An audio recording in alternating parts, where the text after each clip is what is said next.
So this is actually really, really cool. This is my first evidence piece that I've got of a writ of privilege. Although the petitions themselves really are meant to be your warrant or your certificate, the petition itself, particularly, especially if it's signed or approved or authorised or actioned. There were various forms for affidavits and complaints, and really up to the 1800s, the form of them was always very similar to how the traditional petition is written, like, you humbly showeth, and then you put a prayer in it or whatever. And the interesting thing is that basically the complaint to your crime report or the complaint to the police was effectively the same as how you write a petition to Parliament, and you usually that actual document itself could be signed, approved, or written on.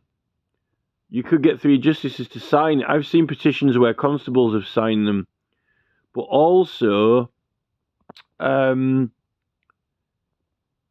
you can get posteriors and orders written directly on them as well. You can actually have an order written directly on them, particularly from the House of Lords as well. Now, the thing is that also you could actually get warrant forms and so forth. But if you think about it, a wanted poster is a warrant, because a wanted poster that's put up is asking for people to apprehend a certain person, and there's a reward. That means that you've got a legal right to go and arrest them, seize them, apprehend them, and bring them in, obviously with whatever force it needs to pursue them, compass them. So this is the thing. The police carry out their job now purely based on legislation. They don't need a warrant to go around doing policing. Certain things they need a warrant from a court or permission. So clearly when you do your petition, you are doing that petition under the jurisdiction of that authority. And also when the petitioners committee publish a petition and authorise it and action it, clearly you've got warrant to do what is asked of you, which is share it. So you're under Parliament warrant to share the petition and advertise it and tell people about it, that's for sure.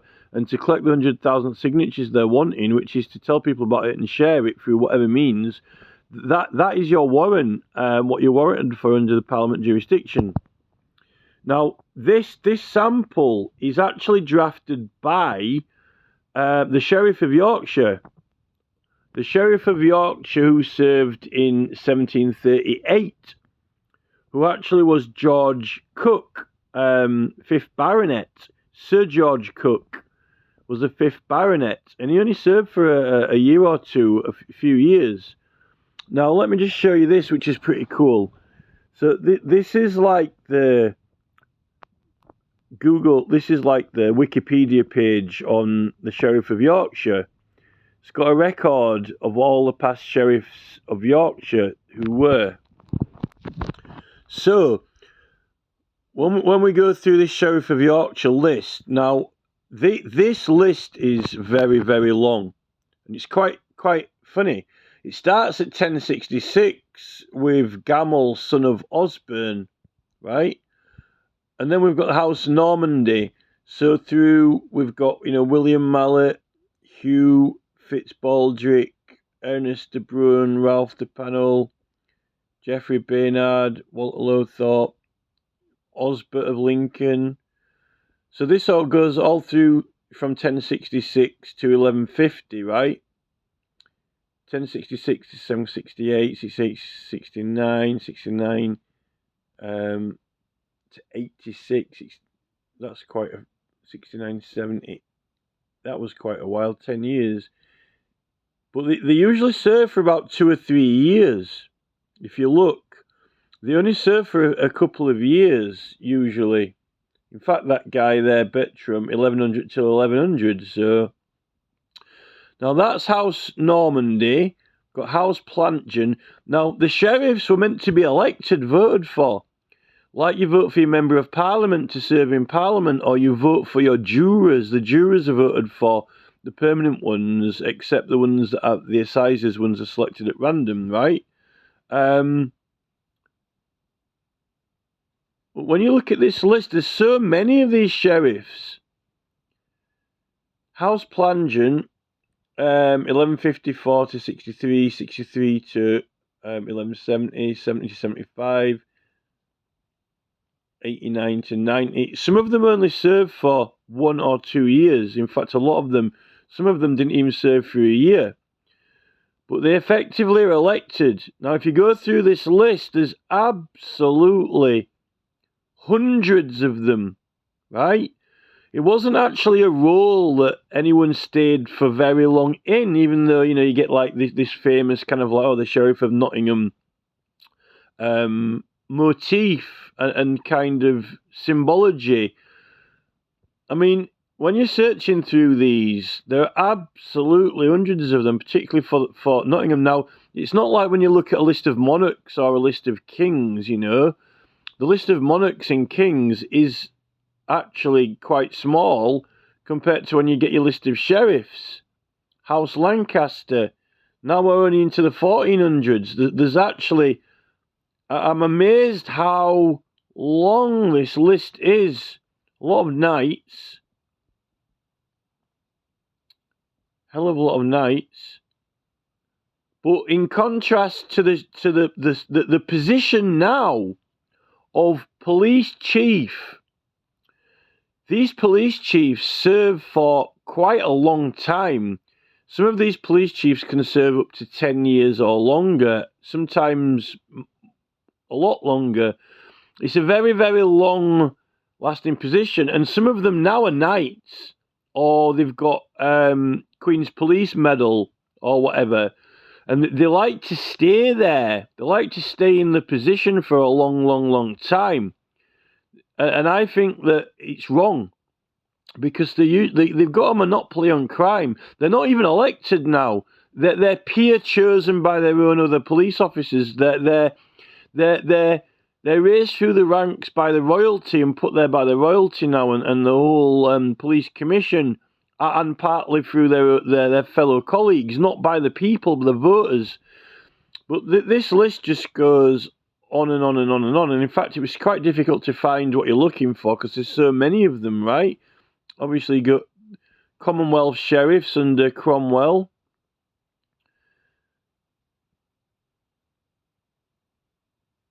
So, and then here, 1720, we get to the 1700s. So we're looking for 1738. Here we go. So there we go, right? 1738, the Sheriff of Yorkshire, and he served from 1738 to 1739. That's 1 year. Sir George Cooke, the 5th Baronet. That was the guy. 1738, Sir George Cooke, the 5th Baronet. Before him was Sir Hugh Smithson, and after him was Sir Samuel Armitage. So this is a guy here, right? Sir George Cooke, the 5th Baronet. And the king at the time was George II. Okay? George II, and he was the king of England, Ireland, and this place just over the channel in Europe, it's called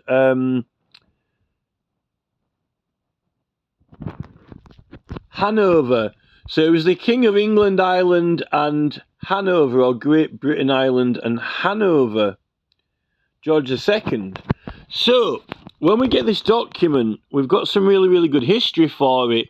So it's this 1738. Actually, the archives where I got this from have got the date wrong. They say 1788. It's actually the 16th of September, 1738, not 88. And actually, it took me a while to read this, but I actually did end up reading it all myself. It took me a while to get used to the handwriting. I translated some of it, and then a bit more, and then a bit more, and then There's only one word that I don't know now, which is this word here. That word there, I can't read that. It's definitely meant to be an R and an I and a T, but it looks like an L and an O, or an A and an O. And then the word after it is witness. So I don't know what that says, that word there. So hold on a second. So I'll read what it actually says. This is what it says. It says, George II, by the grace of God, of Great Britain, Hyan and Ireland, King, Defender of the Faith, and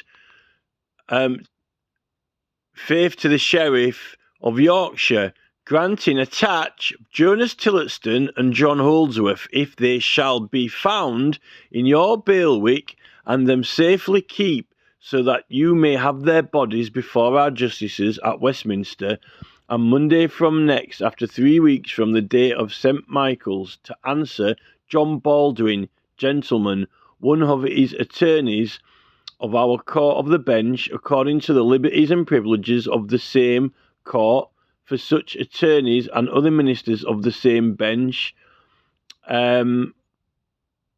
for approved in the same of a plea of trespass, and have you there is last witness, Sir John Miller, Knight at Westminster, the 21st day of June, in the 12th year of our reign. Ratcliffe for Baldwin, writ of privilege. And then it says 16 September 1738. So Radcliffe for Baldwin is the attorney. So Radcliffe is the attorney. I think it's Abraham Radcliffe. Looking on the records, there was a guy called Abraham Radcliffe who was a practicing attorney in Halifax who lived in Brighouse. I think he was a member of a wheelwright charity or something. So, yeah, this Abraham Ratcliffe was representing this Baldwin. John Baldwin. So it's Abraham Ratcliffe for John Baldwin, a writ of privilege. So they've got this writ so they can go and arrest Jonas Tillotson and John Holdsworth and take him to one of the bailiwicks or one of the sheriffs to arrest him, whoever. And he's got to be sent to Westminster to stand trial. And I think there's going to be a witness there, Sir John Miller, Knight. So I think that's one of the MPs. I think we could probably find the record of this case at Westminster. It's some sort of trespass. So how... this document is quite cool. And it's actually... I think there probably were a lot more document of all the sheriffs we've got on that list and all the periods of history through time, there must have been quite a lot of things like this written. But why is this one still kept in the archives? Why would this one be special? Well, there's something very particular about this. In the top corner here, it says George. It opens with George II by the grace of God, top left. And then the bottom, it's signed Cooke, who that's the sheriff, right? The sheriff is George Cooke. So he's been a little bit creative and artistic here, right? What he's done, like as an artiste with artistic license, I don't know if there was any special format these had to be. There was a special form for how you write a petition. Like, to the, Honourable Commons assembled, blah, blah, blah, the humble petition of, and then humbly showeth, and then you usually put the prayer, right? And in fact, that was actually put into law. Even in the 1800s, I think, that was still the format, particularly in some acts of law. In Scotland, it was the format, right? So this is not actually a petition, but this is a writ of privilege. It's effectively a warrant. This is definitely and absolutely a warrant, but it's actually called a writ of privilege. So what this tells us is that a warrant, right, a warrant for an arrest is also synonymous with using the words a writ of privilege. So you have privilege when you are going to arrest someone is pretty much the same as if you've got a privilege of like the peer privileges like servants' privileges or Lord Hanningfield's peer privileges or parliamentary privilege, right? Because it's under the jurisdiction of Parliament. Now, I think this was written possibly because it was going to Westminster. Now, because it was in Westminster, it would have been under the jurisdiction of Westminster, right? Because that's the court where this was going to, and it wouldn't have been under the jurisdiction of the local court or the assizes.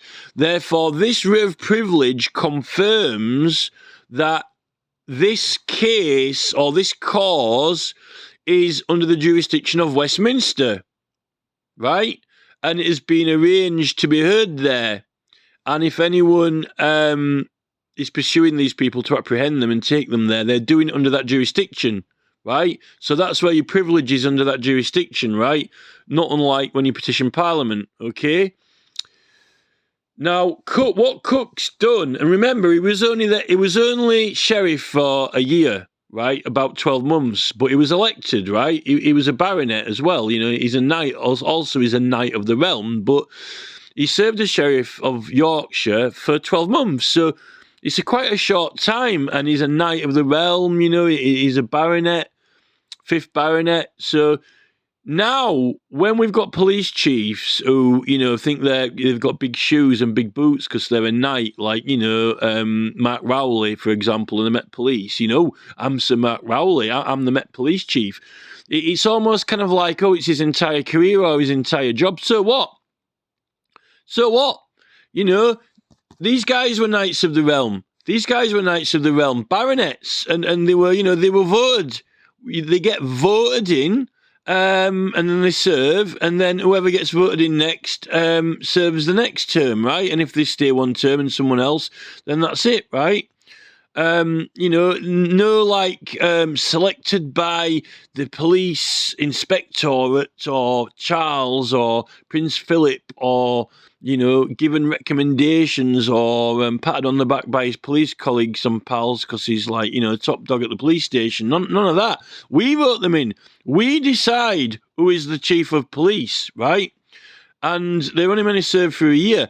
This is kind of what they're sort of doing with the mayors now, the county mayors. Like we've got Tracy Brabin in here, but I mean she's been the position's quite new, and they served for a few years, and you know they're affiliated with political parties mainly, and you got your police chief commissioners as well. Remember, but you know police chiefs didn't stay in there for long. And they definitely didn't stay in there for long just because they've got a title. It didn't matter whether they had a title or not. It didn't matter whether they were Sir Pumpernickel. You know, this is the thing, right? Now, what George has done here, which is just quite artistic, really, it's just like it's a little bit of creative license, really. What he's done when he's drafted this, he's drafted it at the request of Ratcliffe solicitors for John. For John Baldwin, right?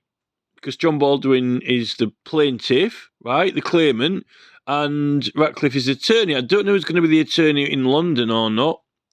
If he's going to go with him to London or what, but it's going to take him a while to apprehend them, and then I think it might even, I don't know if it's there for 3 weeks, but it's something about I can't fully understand it, but I understand most of it.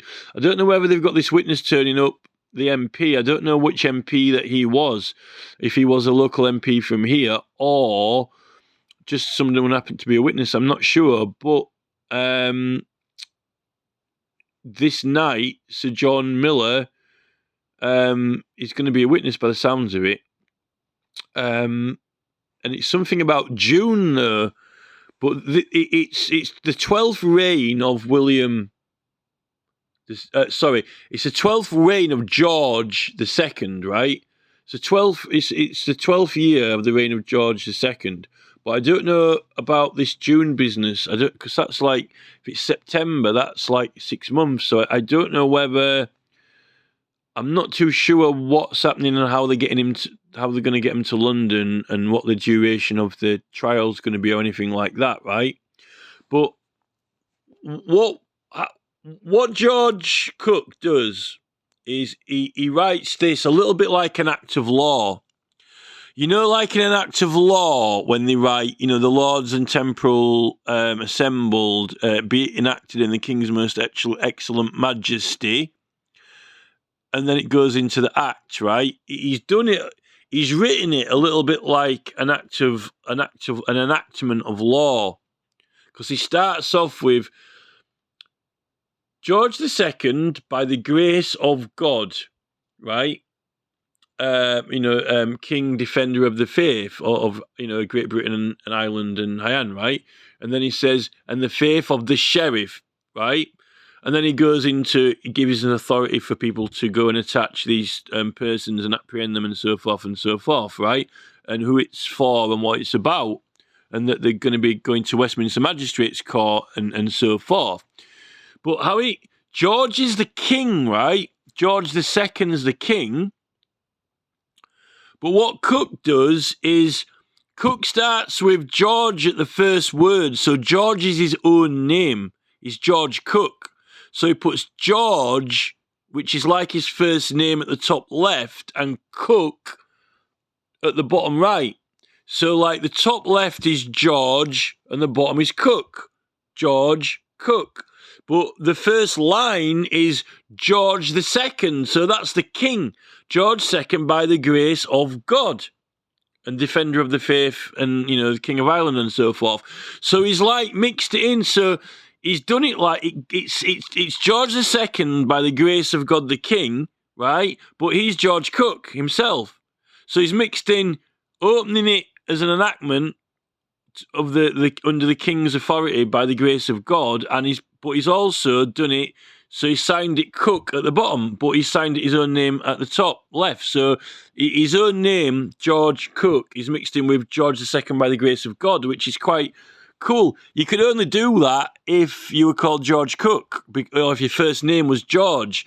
So he's just been a little bit creative and stylish doing it, although he was only in there for a year. But, what other positions that he had in and around government or the House of Lords, I don't know. Maybe this was his style of doing things in his other roles or positions, not just sheriff. So it's actually the sheriff who writes out this writ of privilege. Now, I don't, obviously, if these people are at large in Yorkshire, it's just basically, I think it's giving an exemption from the Yorkshire jurisdiction, and it's giving jurisdiction to Westminster, for this cause. So anyone who apprehends these particular two persons who are wanting to appear at Westminster they're going to be apprehended and pursued under the jurisdiction of Westminster, and they'll have a writ of privilege of Westminster. So what he's doing is, I think he's deferring his jurisdiction, but he's also saying that these people, it's an official case that this attorney Radcliffe has lodged with Westminster. Okay, so it's very much similar to when we petition Parliament. We're petitioning Parliament with a cause. Many people did, and also the Lords as well, and Westminster cases and causes. I mean, I've got all the. How I found out about this is through reading the actual petitions. I've got all the actual petitions of the House of Lords, which are asking for privileges and so forth. A lot of them have actually just written on the petition. The House of Lords have just written posterius at the bottom, or written orders actually on them, on the petitions, and motion or action, the actual petition itself. So, but this isn't. This actually is what I think Radcliffe probably has done. Is if he's a lawyer and attorney, Radcliffe has probably submitted a case to Westminster, right? A complaint, a petition to Westminster.